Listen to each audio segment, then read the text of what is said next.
बंगाल में ममता बनर्जी के एक बड़े दफ्तर पर छापेमारी हुई। कोलकाता के सॉल्ट लेक में पुलिस ने टीएमसी दफ्तर पर रेड की। टीएमसी दफ्तर का ताला खोला गया तो 100 से ज्यादा आधार कार्ड मिले, सैकड़ों राशन कार्ड और सरकारी जमीन के सौदे से जुड़े कागजात मिले। आरोप यह है कि टीएमसी दफ्तर से मिले आधार कार्ड इलाके के लोगों के ही हैं। आधार बनवाते वक्त ऐसे पते लिखवाए जाते कि कार्ड टीएमसी ऑफिस ही आए। लोग अपना आधार कार्ड मांगते तो कहा जाता अभी कार्ड बनकर नहीं आया है। तो क्या लोगों के आधार कार्ड का फर्जी तरीके से इस्तेमाल होता था? सवाल यह है, कहीं यहां के लोगों के आधार कार्ड घुसपैठियों को तो नहीं दिए जाते थे? आरोप ये लग रहे हैं, क्योंकि बंगाल में फर्जी आधार कार्ड और घुसपैठ एक बड़ा मुद्दा है। जिस सॉल्ट लेक में टीएमसी दफ्तर में सैकड़ों आधार कार्ड मिले, वो कभी टीएमसी के गढ़ रहे विधाननगर इलाके में आता है। यहां इस बार बीजेपी ने ममता के करीबी सुजीत बोस को हराया है और सुजीत बोस की भ्रष्टाचार के मामले में हाल ही में गिरफ्तारी हुई। शुभेंदु सरकार में गिरफ्तार होने वाले वो ममता के पहले पूर्व मंत्री हैं। अब उनके इलाके में आधार कार्ड मिलने से टीएमसी निशाने पर है।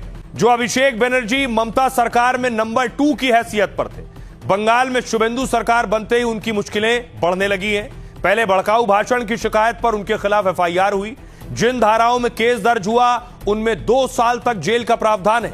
और अब शुभेंदु ने भी अभिषेक बनर्जी पर कड़ा एक्शन लेने का ऐलान किया है। शुभेंदु एक चुनावी रैली में अभिषेक बनर्जी की संपत्ति पर सवाल खड़े कर रहे थे। कहा कोलकाता नगर निगम से उनसे जुड़ी कंपनी की संपत्तियों की फाइल मंगवाई है और उनके पास भतीजा बाबू की 24 संपत्तियों की पूरी लिस्ट मौजूद है। जल्द ही इस मामले की जांच होगी और दोषी पाए जाने पर कड़ा एक्शन भी होगा। डायमंड हार्बर सीट से सांसद अभिषेक बनर्जी की संपत्ति 5 साल में 3 गुना बढ़ी। चुनावी हलफनामे के मुताबिक अभिषेक के पास 2 करोड़ 32 लाख रुपए की संपत्ति है। उनके पास करीब 8 लाख रुपए कैश और 85 लाख रुपए बैंक में जमा है। ममता सरकार के पूर्व मंत्री भी अभिषेक की मुसीबत बढ़ा रहे हैं। 3 बार विधायक रहे गियासुद्दीन मोल्ला ने शिकायत दर्ज कराई है। कहा टीएमसी के कुछ नेता और पुलिस कार्यकर्ताओं को प्रताड़ित करते थे और यह सब पार्टी में अभिषेक बनर्जी के निर्देश पर होता था। अपनी ही पार्टी से प्रताड़ित किए जाने के डर से मैं चुप था।